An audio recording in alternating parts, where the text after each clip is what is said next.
Oi! Olha eu aqui de novo e hoje vamos falar sobre um tema importante, mas polêmico, os transgêneros. O nome é comum para você ou nunca ouviu falar? Eu te convido a continuar assistindo esse vídeo para a gente conhecer um pouco mais sobre esse assunto e esclarecer todas as dúvidas.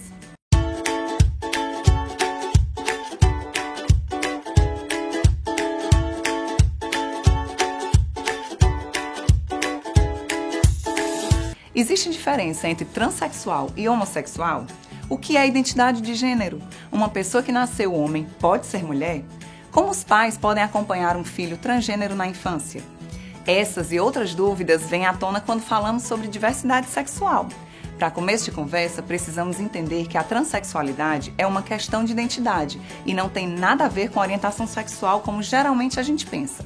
Essa aceitação, muitas vezes, é um processo difícil e doloroso. Alguns pais e familiares têm resistência e preconceito em aceitar um filho ou uma filha transgênero. E, se para os adultos já é difícil compreender o conceito de identidade de gênero, imagina para uma criança, não é mesmo? Essa busca pela identidade é complexa e necessita de muito apoio. Caso contrário, a criança pode desenvolver problemas psicológicos irreversíveis. Para ajudar os pais que estão com os filhos nessa travessia, a psicóloga da Unimed Fortaleza, Aline Garcia, vai dar algumas dicas para lidar com o preconceito, a aceitação e a importância do acompanhamento psicológico nesse processo. Aline, conta pra gente o que é um transgênero e como identificar. Ingrid, transgênero são crianças que nascem desde muito cedo com identidade de gênero da qual elas não se identificam. Elas sentem que não se encaixam no corpo que nasceram. Desde muito pequena, elas têm convicção de quem são, independente do corpo. E aí a gente pode estar identificando muito pequeno, né? As crianças, desde a primeira infância, elas já têm preferência e comportamento pelo gênero oposto, na escolha das brincadeiras, na escolha dos brinquedos, das roupas. Tudo isso já aparece desde a primeira infância. E também tem a questão da rejeição pelo corpo, né? Do corpo que nasceram. E aí, na primeira infância já tem indícios. E com o passar dos anos, a criança vai tendo mais convicção de quem ela é. E a gente pode identificar mais ainda. É necessário o auxílio de um profissional? Sim. Também a gente começa pelos pais, né? O que é que os pais podem fazer para ajudar essa criança? Primeiramente, os pais devem entender, né, e aceitar esse diagnóstico dessa criança, né? E aí eles devem conversar com essa criança, né? Aceitar a escolha dele. O diálogo nesse momento é imprescindível, né? O diálogo, a escuta, a compreensão. Então, assim, a participação também desses pais na vida dessa criança. Eles devem passar segurança para essa criança, né? Para que eles possam se sentir seguros, para eles possam sentir que conseguem enfrentar esse momento, né? Então, assim, os pais não podem ter uma questão, um olhar preconceituoso, de discriminação, né? E aí, nesse momento, as crianças fortalecidas, elas podem lidar melhor com a situação, né? E aí você falou a questão do profissional, né? E assim, nesse momento, a importância sim do profissional, né? Do psicólogo, né?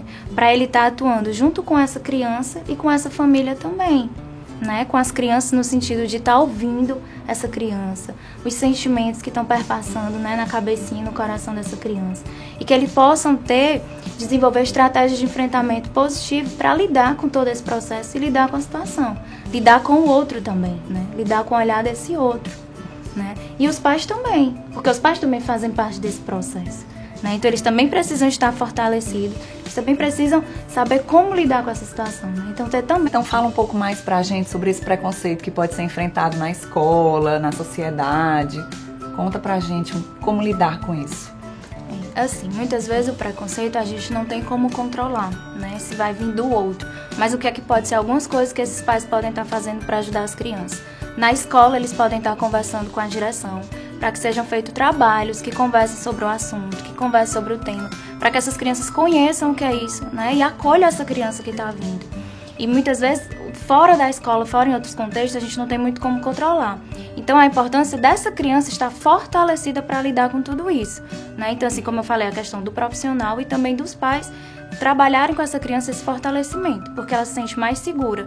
Uma criança que passa pela discriminação e pelo preconceito, e não tem estratégia de enfrentamento para lidar com isso, ela pode se sentir autoestima baixa, né? Pode entrar no processo de depressão e ter alguns problemas psíquicos. E aí é nesse momento que entra a ajuda tanto dos pais mesmo, da presença de estar ali, e do profissional também, para que essas crianças tenham estratégia de enfrentamento positivo para lidar com essa situação, né? No caso, estejam fortalecidas para isso.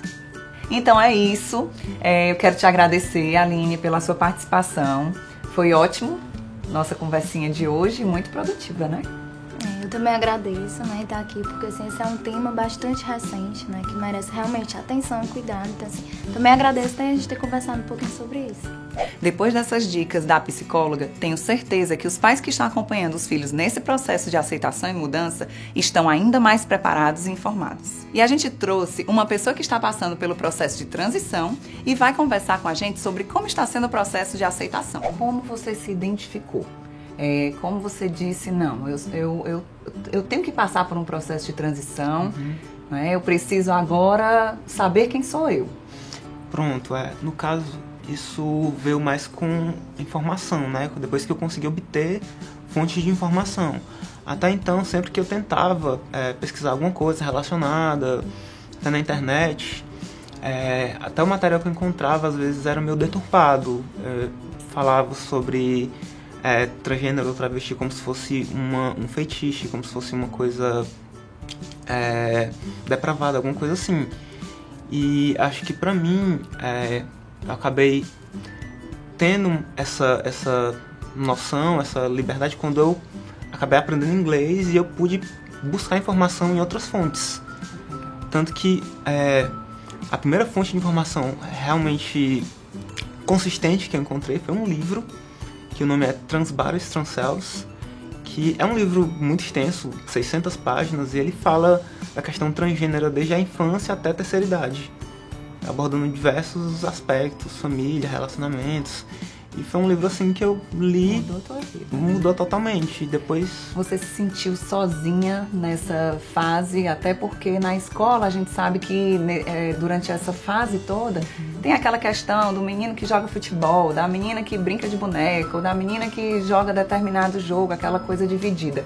E aí como é que você ficava nesse espaço? Pronto, né? Eu sempre tive algo de tentar copiar as outras pessoas como referência, né? Eu não sabia como agir por mim mesma, então eu olhava para um menino, olhava para outras pessoas e tentava copiar, mas isso era assim, eu não me sentia bem, era uma sensação estranha, porque eu não era eu mesma. Então, e chegou uma época que eu me isolei totalmente na escola. Acho que no início do ensino médio, durante uns 2 anos, eu me isolei completamente, não conversava com ninguém, simplesmente ia pra escola, fazia minhas tarefas e tudo mais e não tinha nenhuma relação com as outras pessoas. Teve algum profissional que te abordou na escola para conversar com você sobre o assunto dessa tua reclusão, não? Não, na época não, assim, os professores achavam que eu era muito calada e tudo mais, mas pra eles isso era uma coisa até positiva, né? Achavam que era algo... é tão quieto, calado, não fala nada, né? Então, só preste atenção. E quando você procurou ajuda, quais foram os profissionais que te ajudaram? Como foi com tua família? Como está sendo agora também a tua transição? Pronto, quando eu comecei a procurar ajuda, né? Depois que eu tive esse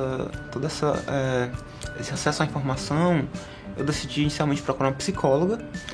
A minha primeira experiência com psicóloga não foi o ideal, né? Ela não tinha conhecimento e talvez experiência para lidar. Depois eu busquei, através de alguns amigos me indicaram. Ter iniciado esse processo com essa psicóloga me ajudou bastante. Inclusive, eu me lembro que nas primeiras sessões de terapia eu era muito fechada, eu tinha dificuldade de falar. E hoje em dia eu converso com ela super tranquilamente, isso me ajudou muito, questão de expressão, autoestima. E ela te ajudou a buscar os outros tratamentos auxiliares, como hormônios e quais mais? Conta aí um pouquinho sobre essa parte também. Pronto, no caso, ela sempre tentou ser muito neutra na questão de me influenciar a qualquer decisão. Sempre as decisões mais importantes partiam de mim. Ela tentava me direcionar e sempre me alertar de alguma forma a ter cuidado com certas coisas, né? A questão de como hormônios afetam a saúde e tudo mais. Então, no momento que ela notou que eu realmente estava iniciando um quadro depressivo, alguma coisa assim, ela me encaminhou para um psiquiatra, e que eu também até hoje continuo frequentando também, que é super atencioso e tem bastante conhecimento, né, no assunto. E também, depois que eu tomei a decisão de iniciar a hormonioterapia, ela também me indicou um endócrino. Eu conversei com ele, eu tive mais informações e iniciei todo o processo, exames e tudo mais que era necessário para poder realmente dar início. E Cecília, o que é que você pode dar de conselho para quem está passando por isso agora? Pronto, acho que 2 coisas, né, que me ajudaram bastante. Primeiro é a questão de informação. Algum tempo atrás eu não tive, mas hoje em dia existe muita fonte de informação em português mesmo. Tá muito fácil de encontrar material, saber realmente para você poder entender o que é que você está passando, poder encontrar a sua identidade. Então acho que informação é super importante e hoje em dia é bem acessível. E uma segunda coisa que eu acho que é muito importante também é investir em si mesmo, Eu digo muito na parte educacional e profissional, porque você ter a sua independência social e financeira, para o caso de uma pessoa transgênero principalmente, que pode passar por diversas dificuldades com relação a emprego, sociedade, eu acho que é algo muito importante. Eu acho que é um pilar assim que vai ajudar muito na vida. Eu fico por aqui e me despeço de vocês com uma mensagem que resume o tema de hoje. Independente do gênero, todos somos seres humanos e merecemos ser tratados com respeito e educação. Gostou do tema de hoje? Fala pra gente o que você quer ver aqui. E não esquece, aciona o sininho para receber uma notificação quando tiver novo vídeo. Um beijo e até o próximo. Transgêneros. O nome é comum pra você. Ixi! E hoje vamos conversar. Ixi, ai meu Deus, que é isso? Como os pais. Tá tão bonzinho.